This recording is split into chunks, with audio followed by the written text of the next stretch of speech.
Hello guys, welcome to SteveKnows. It's time for the weekly news update, and it's the last one we're going to have of 2024, and hopefully the last one we're going to have in this spot, because as you can see, I'm not in my usual area because my room has been taken over full of Christmas presents and junk. After this video, I'm going to take some time off, relax. I don't have my day job to do. I'm not going to do YouTube. I'm actually going to recuperate, recover, and enjoy myself for a little bit. But I think that is enough chin wagging. It's time to dive into the news. Let's get started. So this video is sponsored, but it's for a fun VR game, Action Hero, from Fast Travel Games. You may have seen the full video of this on my channel. So you are an actor specializing in action sequences. The camera starts rolling and you have to complete these action sequences without dying. But the world will only move when you start moving, much like Superhot. So grab guns, shoot enemies, dodge oncoming fire, throw ninja stars, use samurai swords. The game is a hoot, and some of the movies you may actually recognize a little nod to, such as Indiana Jones perhaps, The Matrix, which this is obviously not.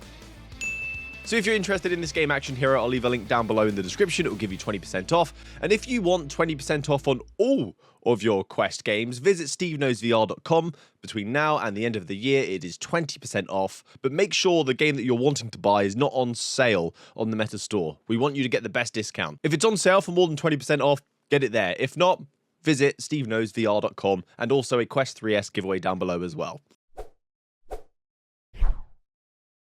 So one of the most exciting topics this week is something we actually spoke about previously, but we finally got a little snippet that shows us what it was all about. And this is the audio to expression SDK feature. Meta had a lip sync feature previously where it would analyze your audio signature and apply lip sync movement to your avatars. So it actually looks like they're talking the same way you are actually talking. Well, this has been upgraded to something called audio to expression, leveraging an AI model that comes up with facial expressions based on what the user has said, their tone of voice, their pacing, their pitch, anything that kind of gives a little inkling on what somebody is feeling and how they would speak. Obviously, it's not going to work too well if you've got one of those friends who just, whatever happens, they're just miserable.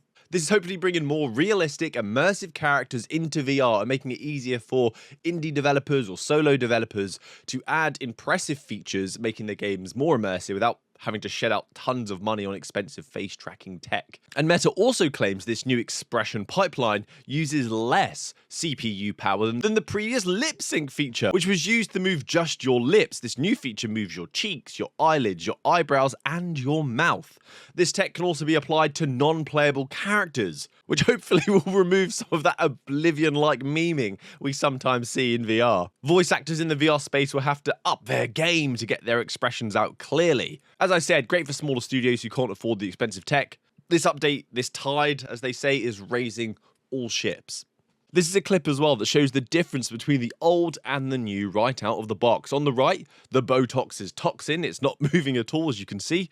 But the new method has rather twitchy eyebrows like a dairy milk advert. But there is a stark difference. It is night and day. No, you didn't just let them in. Why would you do that? Something that's kind of interesting, though, is Meta Horizon avatars. Apparently, this is not supported yet, which is a bit odd. You think first party, it would have been out the gate, but apparently not. Next is something potentially to get super excited for. I'm using Luna's screenshot here, which is a shot of the Horizon store via the mobile app, based on the X in the corner, the option dots, and the 1 out of 6 image slider in the corner. This was previously called Hyperscape Demo, which gave us stunning scenes using Gaussian splattering, which gave us photorealistic visuals. This change on the store, though, I have not seen it in the UK. I went on the desktop app, I went on my mobile app, and this doesn't seem to look any different. It's still Hyperscape, but people have commented, Luna and others have commented on Twitter, that they are also seeing this photo real. So if you see it, please let me know in the comments. But the reason this change is interesting is because earlier this month, it was found in the source for this app that Meta may view and access your Hyperscape and underlying scanned images. Meta may use a subset of your scanned images. So are they slowly ramping this up to enable us to create photorealistic environments using our iPhones, leveraging the LiDAR, which I think is a requirement for this? Which may explain the name to Photoreal instead of Hyperscape. The ability to scan our favorite places and revisit them in a photorealistic way is a huge, huge feature not to be underestimated. Imagine using this to capture a family moment or an old birthday, perhaps a relative has passed, and you could revisit it in a photorealistic way in your own. Oh gosh, so getting a bit touching there. That would be amazing. Some of you may have noticed as well that the calendar app has started to appear, but you have to find it in the store. So what you want to do is go to the Marketplace store, search calendar, and there you will find it. You'll have to download it. Once it's downloaded and you're using it, you can integrate it with your Outlook or Google Calendars. Pretty handy if you like popping into VR between meetings and you find yourself being late regularly. Instead of being more disciplined and not playing VR on your breaks, here's this feature. VR wins. Time for the quickfire news now. Some nice to know, some new games, and some updates. The first is Anomaly. This is available now in early access, an extraction shooter from Green Sky Games, who brought us one of my favourite titles, Swarm. So you and your team, up to 3 other players, will dive into a map, try and hunt down this artifact, then extract it without getting caught by the other players for the maximum reward. This is a PvP and a PvE styled experience inspired by Hunt Showdown and Escape from Tarkov. So if you're interested in playing this, it's cheap while it's in early access. I think it's around $9 or £7, and you'll save 20% off with my code. I'll leave a link down below in the description. Maestro, one of the most loved hand-tracked games of this year, has got a secret sorcery DLC where you'll be able to orchestrate Disney's Fantasia and the Hedwig Harry Potter theme tune in a rather creepy graveyard-like environment.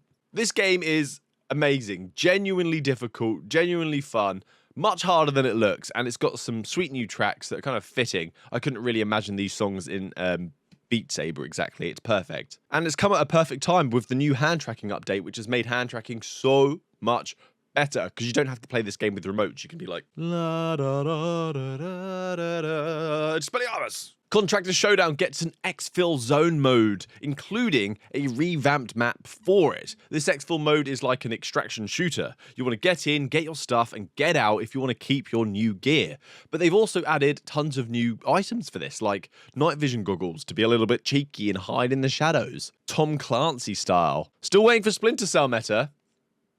Still waiting. And this is actually going to be free until the end of the year if you wish to try it. So I'll leave a link to their Discord down below. You have to enter that in order to get access to the title, but something to play, and it's not going to cost you anything. One of the best mixed reality games to me, personally, Skyrunner, has a Christmas-themed update where you can fly Santa's sleigh and deliver presents, including a charity drive where a big portion of the profits from this game's sales will be going to charity. So if you're interested in a great game, a mixed reality game, flying a drone, something relaxing, something fun, check out Skyrunner. And again, yeah, you'll save 20% if you use my website.